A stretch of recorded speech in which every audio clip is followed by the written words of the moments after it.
Good evening. आप सभी को मेरा नमस्कार। आज तारीख है 11 अगस्त 2023 और आज हम एक बहुत ही महत्वपूर्ण विषय के बारे में बात करने वाले हैं जिसका संबंध हम सभी की रोज़मर्रा के जीवन से है। क्या विषय है? आज का हमारा विषय है लोकसभा और राज्यसभा। लोकसभा हमारा लोअर हाउस होता है और राज्यसभा हमारा अपर हाउस होता है। आज अमित शाह जी ने, ये वैसे आपने 9th क्लास में पढ़ लिया होगा लोकसभा और राज्यसभा क्या होता है, तो लोकसभा और राज्यसभा के बारे में ज़्यादा चर्चा नहीं करेंगे। बस इतना बताना चाहूँगा कि हम प्रधानमंत्री का जो चुनाव होता है, जो सेंट्रल गवर्नमेंट का जो चुनाव होता है, उसके लिए हम डायरेक्ट अपने वोट डालते हैं और उन वोट से हम अपना नेता चुनते हैं, जिसे हम प्रधानमंत्री कहते हैं। हम लोकसभा सांसद को चुनते हैं। क्या हुआ लोकसभा में? आज अमित शाह जी जो हमारे भारत के गृह मंत्री हैं, वो 3 नए बिल लेकर आए। किस संबंध में है ये बिल? ये बिल संबंध में है कानून से। कौन सा कानून? न्याय। भारत में न्याय व्यवस्था को सुदृढ़ और अच्छा बनाने के लिए 3 नए कानून लेकर अमित शाह जी आए हैं। उन 3 कानूनों का नाम है भारतीय न्याय संहिता, भारतीय साक्ष्य अधिनियम, भारतीय सुरक्षा संहिता। भारतीय न्याय संहिता रिप्लेस करेगी आईपीसी को, साक्ष्य अधिनियम रिप्लेस करेगा इंडियन एविडेंस एक्ट को, भारतीय सुरक्षा संहिता रिप्लेस करेगी सीआरपीसी को। अमित शाह जी को इन सब 3 नए कानूनों को लाने की क्या ज़रूरत पड़ गई? अभी बिल लेकर आए हैं अमित शाह जी। उन बिलों को उन्होंने लोकसभा में स्टैंडिंग कमेटी को भेजा है। उन पे चर्चा होगी, डिस्कशन होगा, उनमें चेंजेस होंगे और फिर समय आएगा तो उन बिलों को लोकसभा में पास कराया जाएगा। उसके बाद वो राज्यसभा में जाएंगे। राज्यसभा में पास अगर हो जाते हैं तो उसके बाद फिर प्रेसिडेंट अपनी मोहर लगा के उनको 3 नए कानूनों को नया रूप देंगे। ये 3 कानून अंग्रेज़ों के ज़माने के थे, जो अंग्रेज़ों ने अपनी सरकारों को बचाने के लिए, अपने अधिकारियों को बचाने के लिए बनाए थे। उन 3 कानूनों को रिप्लेस किया जा रहा है। रिप्लेस करने का मतलब है उनमें भारत के हिसाब से कुछ बदलाव किए जाएंगे जिससे भारत में रहने वाले लोगों को न्याय दिलाया जा सके। आज न्याय की प्रक्रिया भारत में बहुत ही ढीली है, बहुत ही परेशान करने वाली है, जिसमें जो पीड़ित पक्ष होता है अक्सर ऐसा देखा जाता है कि उसको न्याय नहीं मिल पाता, वो परेशान होता है और बहुत सारे केसेस में पराजित भी होता है। हम ये गारंटी से नहीं कह सकते हैं कि सबको न्याय मिल रहा है। बहुत सारे लोग तो न्याय लेने के लिए जाते ही नहीं हैं। उनका ये कहना है, अमित शाह जी का ये कहना है, जो उन्होंने लोकसभा में भाषण दिया उसमें उन्होंने कहा कि न्याय लेने की जो प्रक्रिया है वो ही अपने आप में अन्याय है। ऐसा आज के देश में, आज के भारत में हो रहा है। जैसा सनी देओल की एक मूवी जो आई थी, उसमें सनी देओल ने कहा था कि तारीख पर तारीख, मतलब समय बढ़ता चला जाता है पर नहीं मिलता है तो सिर्फ न्याय। उस न्याय व्यवस्था को मजबूत कर रहे हैं अमित शाह जी। अमित शाह जी लोकसभा में 3 बिल लेकर आए हैं। वो बिलों के नाम हैं बीएनएस, बीएसए और बीएसएस। इन 3 बिलों में क्या खासियत है, उस खासियत के बारे में हम चर्चा करेंगे। पहली खासियत तो ये है कि उसमें 0 एफआईआर का प्रावधान है। क्या होती है 0 एफआईआर? जनरल नॉलेज वाली बात है। 0 एफआईआर का मतलब होता है कि आप भारत में कहीं भी कंप्लेंट दर्ज करा सकते हैं उस क्राइम के लिए, उस अपराध के लिए, उस घटना के लिए, दुर्घटना के लिए जो आपके साथ कहीं और हुई है। अभी जो हाल फिलहाल का जो कानून है उसमें शायद ये प्रोविज़न है कि जहां घटना होती है वहीं आपको केस दर्ज कराना पड़ता है, उसी थाने में। अब अमित शाह जी का ये कहना है कि यदि कश्मीर से लेकर कन्याकुमारी तक आप कहीं भी जाके कंप्लेंट दर्ज करा सकते हैं, तो ये होती है 0 एफआईआर कि आप कहीं भी कंप्लेंट दर्ज कराइए, उसके ऊपर सुनवाई होगी।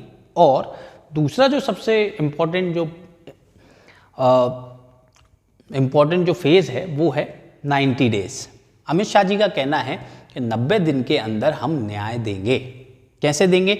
90 दिन के अंदर उन्होंने जो प्रावधान डाला है उस प्रावधान के हिसाब से 90 दिन में पुलिस को अपनी प्रारंभिक जांच पूरी करनी होगी।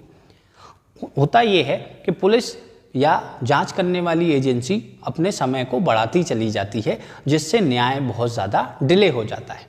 उस न्याय को दिलाने के लिए अमित शाह जी ने कहा कि ऐसा कानूनों में प्रावधान डाला गया है जिससे कि 90 दिन में प्रारंभिक जांच पूरी करनी ही होगी, और अगर 90 दिन में जांच पूरी नहीं हो पाती है तो आप कोर्ट से बोलकर 90 दिन और मांग सकते हैं।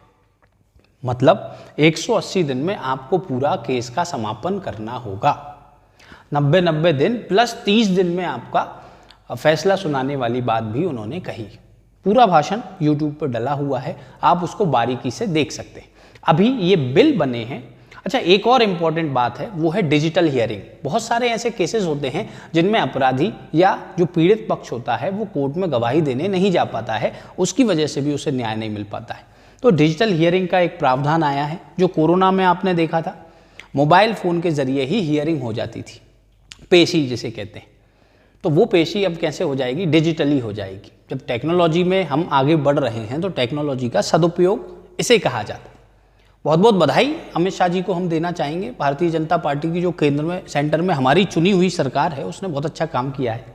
एक और बहुत अच्छी चीज़ है हियरिंग फॉर एब्सकॉन्डिंग। हियरिंग ना कहिए, आप ये कहिए केस चलेगा, केस। एब्सकॉन्डिंग कौन होते हैं? वो लोग जो देश छोड़कर भाग जाते हैं, जिन्हें भगौड़ा घोषित कर दिया जाता है, जो किसी और देश में जाके बैठ जाते हैं और ये सोच लेते हैं कि हम भारत में अपराध करेंगे और उड़ के दूसरे देश में चले जाएंगे।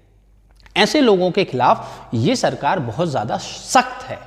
जैसे पाकिस्तान में इन्होंने सर्जिकल स्ट्राइक की थी, अभी भी खालिस्तानियों को विदेशों में जाके हमारे एजेंट्स या जैसे भी हो रहा है मारे जा रहे हैं, खालिस्तानी आतंकी जो भारत में क्राइम करके दूसरे देशों में जाके बैठ जाते थे। अब भारत सहन नहीं करेगा, ऐसा इनका रवैया सामने आ रहा है। उसमें अगर कोई भारत में अपराध करके भाग जाता है तो उसके ऊपर भारत में केस चलेगा और उसे सजा सुनाई जाएगी इन्हीं प्रावधानों के अंदर। कौन से प्रावधान? भारतीय न्याय संहिता रिप्लेस करेगा आईपीसी को, भारतीय साक्ष्य अधिनियम इंडियन एविडेंस एक्ट को रिप्लेस करेगा, भारतीय सुरक्षा संहिता रिप्लेस करेगी सीआरपीसी को। मतलब पूरे के पूरे स्ट्रक्चर को, कानूनी ढांचे को बदलने की तैयारी है। नया भारत अब जन्म ले रहा है, नया भारत अब आगे बढ़ रहा है। मोदी जी और अमित शाह जी ने ये जो काम कर रहे हैं, यदि इसमें ये सक्सेसफुल हो जाते हैं तो ये अभी तक का इनका सबसे बड़ा अचीवमेंट होगा। वैसे हम जनसंख्या अधिनियम का भी इंतजार कर रहे हैं, जनसंख्या बढ़ने से जो रोकने वाला अधिनियम है उसका। एक हम यूनिफॉर्म सिविल कोड का इंतजार भी कर रहे हैं। उससे पहले इन तीनों का आना बहुत बड़ी बात है, बहुत अच्छी बात है। जो चल रहा है चलने दीजिए, देश आगे बढ़ेगा। बहुत बहुत धन्यवाद अमित शाह जी को हम देना चाहेंगे और मोदी जी को भी हम देना चाहेंगे। उनके नेतृत्व में भारत इसी प्रकार से नए नए कानून बना रहा है। अब हम बात कर लेते हैं लोकसभा की, कि ये कानून बनाने की प्रक्रिया क्या होती। जो भी मंत्री होता है या जो भी सदस्य होता है लोकसभा या राज्यसभा का, वो अपने अपने बिल लेके आ सकते हैं।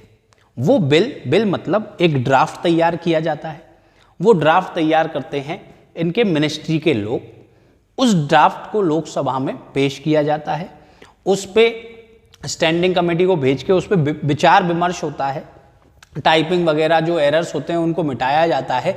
फिर वो लोकसभा में पेश किया जाता है और पेश करने के बाद फिर उस पर चर्चा होती है, डिबेट होती है, और डिबेट होने के बाद फिर लोकसभा से वो पारित होता है।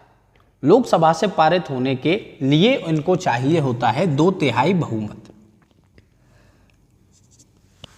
उसके बाद में ये जो बिल होता है ये एक्ट का रूप लेता है। कब लेगा? जब ये बिल लोकसभा में पास हो जाएगा तो फिर वो जाएगा राज्यसभा में। राज्यसभा में जो राज्यसभा मेंबर्स होते हैं, अब यहाँ एक पेच फंसता है लोकसभा मेंबर्स और राज्यसभा मेंबर्स की नियुक्ति का, कि लोकसभा के मेंबर्स कौन होते हैं? ये होते हैं बेटा एमपीस, मेंबर ऑफ पार्लियामेंट। और ये राज्यसभा वाले ये भी होते हैं मेंबर ऑफ पार्लियामेंट।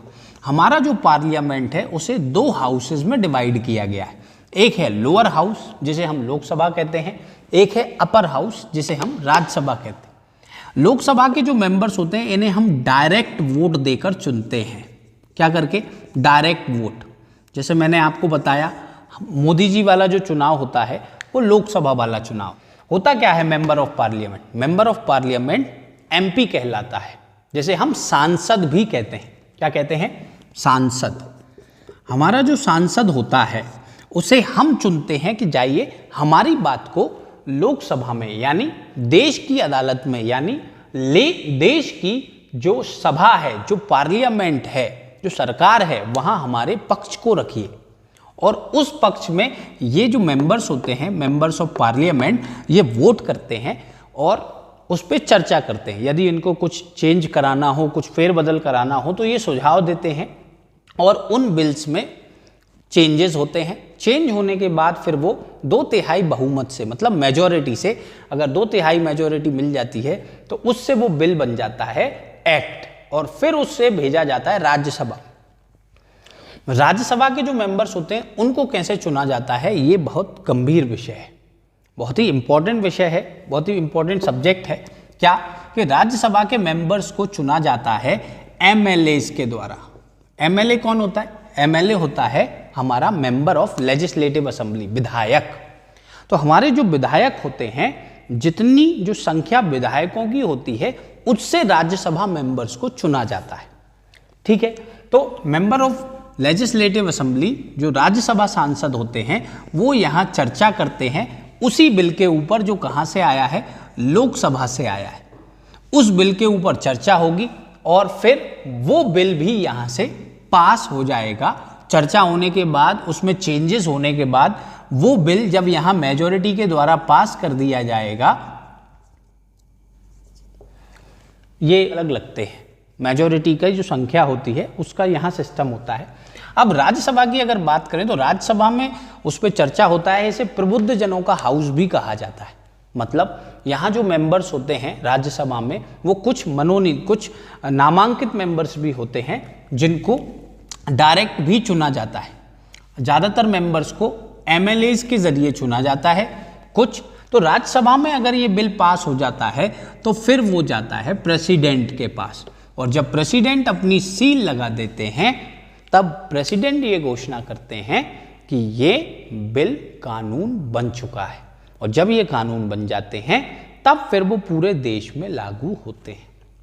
तो आज का हमारा जो डिस्कशन था वो इन्हीं 3 बिल के ऊपर था जो आज हमारे गृह मंत्री, माननीय गृह मंत्री श्री अमित शाह जी लेकर आए हैं और उन्होंने लोकसभा में पेश किया है। हम उनको बहुत बहुत धन्यवाद देते हैं। इसी तरीके से काम करते रहिए और विपक्ष से हमारी थोड़ी सी ये उम्मीद है कि वो भी अगर कार्रवाई में हिस्सा लेंगे, काम करेंगे देश की जनता की भलाई के लिए, तो उनका भी बहुत बहुत धन्यवाद हम उनको देते हैं कि यदि आप काम कर सकें तो प्लीज़ काम करिए जिससे देश को और मजबूत बनाया जा सके। Thank you so much. That's all for the day. God bless you. जय श्री राम।